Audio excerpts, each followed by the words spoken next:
El deseo constituye una tendencia a la dinamización completa del psiquismo humano, que no necesariamente ha de ser estimulado desde fuera. Puede ponerse en marcha por sí mismo mediante la fantasía y crearse su propio objeto e investir subjetivamente de poder estimulante un objeto cualquiera.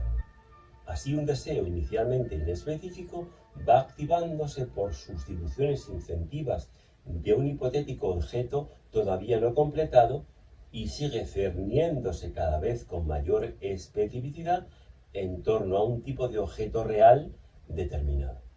Al principio, entre varios tipos posibles de objeto. Consecuencia de esto son los principios generales, las constantes que denominamos como leyes del deseo o la ley del deseo. Primero, constante de la satisfacción simbólica. Segundo, constante de concreción por evocadores. Tercero, constante del espejismo. Constante de la migración y el incentivo. Constante de la saturación y la persistencia. Constante de la estereotipo y ciclicidad. Constante de la difusibilidad generalizada. Constante del nivel determinante y constante de la ataxia y fijación. Y por último, constante de la segmentación. Pero este objeto presenta unas características muy peculiares que no son propias de un simple objeto cognitivo real. En primer lugar, refleja lo que el sujeto, individuo o grupo proyecta en él y no se circunscribe a su materialidad. Por eso es tan fuerte el atractivo que ejerce, de modo que aunque el objeto real desaparezca de su campo de atención o el sujeto renuncia a poseerlo en abstracto, basta con la presencia casual de evocadores concretos para que tras un periodo de latencia el deseo renazca con toda su fuerza, incluso se extienda a otros objetos. Y esta dialéctica es la que explota la retórica de la propaganda y la publicidad. Y así se observa una dialéctica peculiar y paradójica porque se produce una generalización que determina la curva ascendente entre un arranque sensorial y concreto y una aspiración a satisfacciones cada vez más absolutas y deseadas. Podemos pues especificar que el deseo humano se estimula mediante evocadores concretos, tiende sin embargo a lo absoluto en su gratificación y posee un objeto latente distinto del manifiesto.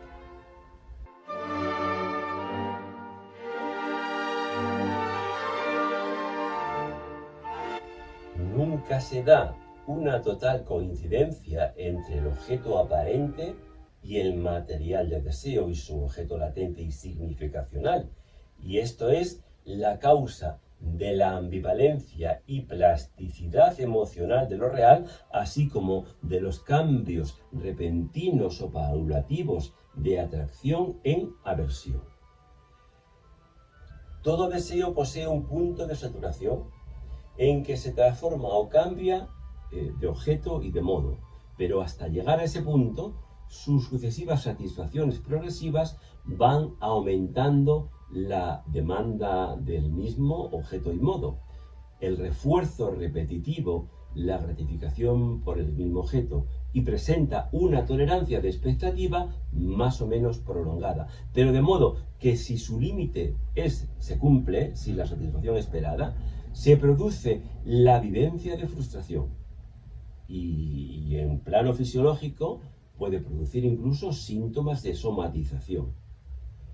Habitualmente esta somatización se produce en el tubo digestivo y esta frustración puede ser momentánea o dentro de una situación determinada o existencial y de largo recorrido, puede derivar en 4 modos distintos.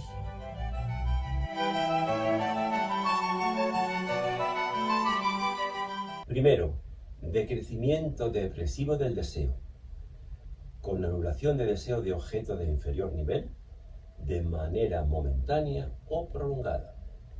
Segundo, fijación de un reflejo condicionado aversivo del objeto concreto y similares.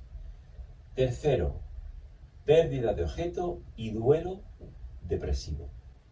Y 4, sustitución del objeto por desplazamiento del tipo de objeto, del modo, con matices en un caso obsesivos y o parafílicos. En cuanto a la satisfacción del deseo, hay un tipo de satisfacción que lo mitiga, otro que lo satura y un tercero que lo fija etológicamente de forma estereotípica y obsesiva, como si se tratase de un círculo cerrado que se retroalimenta. La gratificación viene a constituir un refuerzo que incluso abrevia el ciclo y enriquece la forma de disfrute del objeto.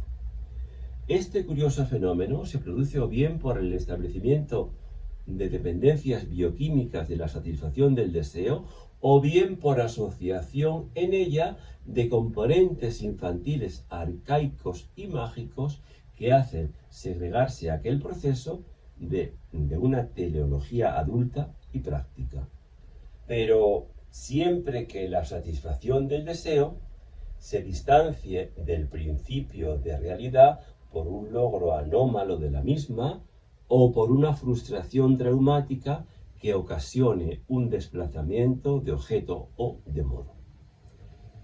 El proceso de acceso y de disfrute del objeto tiende a segmentarse, y este segmento absolutizado tiende a hacerse obsesivo o caer en la estereotipia y la ciclaridad con mucha mayor fuerza que los procesos no segmentados. Y entendemos por segmentación cuando en la satisfacción del deseo no se siguen ya ni apetece seguir todos los pasos que el proceso requiere, sino que cortocircuitadamente el sujeto tiende a experimentar uno de los momentos o pocos que han de irse sucediendo en el proceso completo y rechaza y excluye los demás. Y siguiendo con este ejemplo, el que se centra toda su libido en el momento de desnudar o de que se haga de una determinada manera o con unas determinadas prendas, o el que solo tiende a morder o lamer o a ser lamido o succionado o solo penetrar o ser penetrado sin ningún juego erótico previo que rechaza. La paradoja es que cuanto menos completo es el proceso, más se tiende a repetir y más obsesivamente, pero con la misma incompleción. Lo mismo sucede con la agresividad. Hay quien va hiriendo, perjudicando o contrariando a las personas de su entorno, siempre del mismo modo y de las mismas maneras, sin motivos serios, y siendo incapaz de mantener una verdadera disputa o de llegar a una agresión abierta y completa o funcionalmente justificada. Y hay quien le gusta provocar siempre, aquí y allá, y sin llegar a la pelea, y sin que éste le atraiga lo más mínimo. Se trata de un paralelo del seductor sexual. Algunas personalidades por repetición a veces tienden igualmente a ello, a poco que la persona del sujeto carezca de elasticidad pulsional y de creatividad existencial suficiente para seguir apostando por posturas abiertas a la realidad. Pero también influye la impronta primaria, imprinting de la psicología americana o Prägung de la psicología alemana. Influye en el modo de satisfacción temprana o más intensa de un deseo y tiende a ser repetitiva su búsqueda y a proceder por los mismos cauces ya experimentados. Esto ocurre en el 97% de los casos investigados. Y por otra parte, el proceso tiende a la ciclicidad según un ritmo alternante de saturación y de demanda hasta que sucesivas actuaciones acumulativas produzcan su extinción o su transformación o lo fragmenten en combinación con algún otro proceso. Y de otra parte, el proceso tiende a la ciclicidad según un ritmo alternante de saturación de demanda hasta que sucesivas actuaciones acumulativas produzcan su extinción o su transformación o lo fragmenten, en combinación con otro factor con tendencia a segregar o separar el segmento del resto del proceso conductual.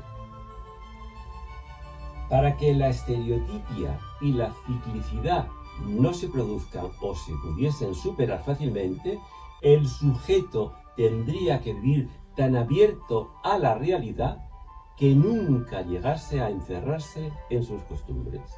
Pero hay una constante, sin embargo, que viene en ayuda de esta superación, aunque no es muy frecuente que se llegue a producir. Cada nuevo tipo de satisfacción más intensa o cada nuevo modo de experimentar un deseo como más capaz de acceder a una satisfacción más intensa determina el nivel de exigencia del mismo modo que al elevarlo rebaja el poder estimulante de todos los demás objetos o modos de nivel inferior.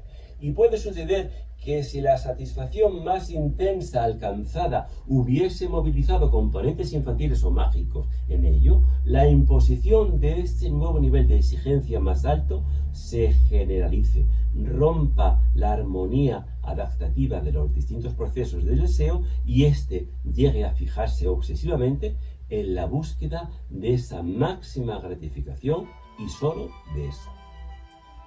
Esto es precisamente posible a causa de la constante de la difusibilidad generalizada, según la cual todo elemento que recibe el sujeto como vinculado al logro del objeto o a la asociación del deseo participa del poder de atracción que ésta o el objeto ejercen sobre el deseo. Incluso este poder se extiende a objetos que solo guardan una lejana analogía con el objeto propio del deseo.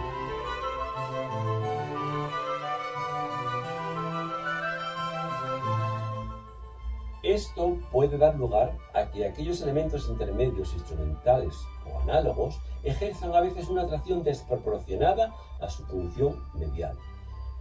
Y se llega, por ejemplo, a una parafilia cuando esta atracción sustituye por completo a la correspondiente al objeto adecuado del deseo, de modo que o éste se olvida o el medio o el analogado le aventajan con mucho en poder de atracción. Y también a que el ambiente existencial del sujeto quede todo impregnado de erotismo, de ambición y de agresividad, aunque esto no llegue a ser patológico.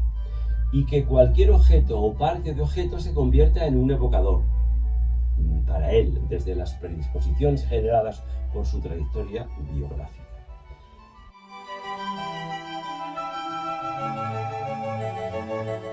Pero esta peculiaridad tendencial de los deseos se ve que no basta, como algunos suponen, para reprimir los impulsos, si no se saben integrar dentro de la dinámica general y perfilada de la personalidad y su conducta, en función de una realidad total. Cualquier singularización descompensatoria de una pulsión no integrada, por muy natural que parezca, lleva a un reparto de acentos y de investiciones libidinales desproporcionadas y conduce a nuevas fijaciones que hacen descender el potencial energético disponible para otras tareas de más trascendencia social y colectiva que la liberación de un impulso parcial, por muy necesaria que sea esta para la economía psíquica de la personalidad.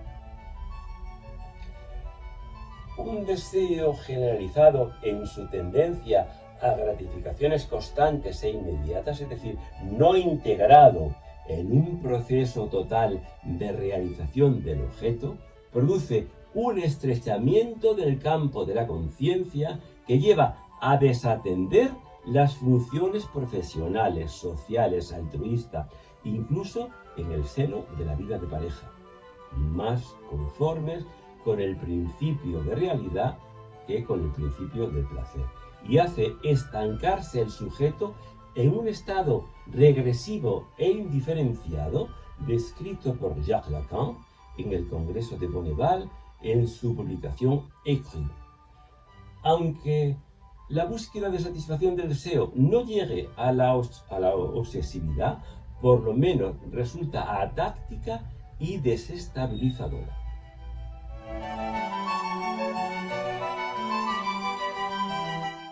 En realidad, el objeto del deseo es un objeto que, si es real y objetivo, investido libidinal, efectiva y significacionalmente por el mismo sujeto deseante, lleva a que el objeto presente siempre componentes más o menos larvados procedentes de estratos inconscientes, irreales, infantiles y mágicos, o en el mejor de los casos simbólicos y efectivamente magnificados, que constituyen el coeficiente de frustrabilidad.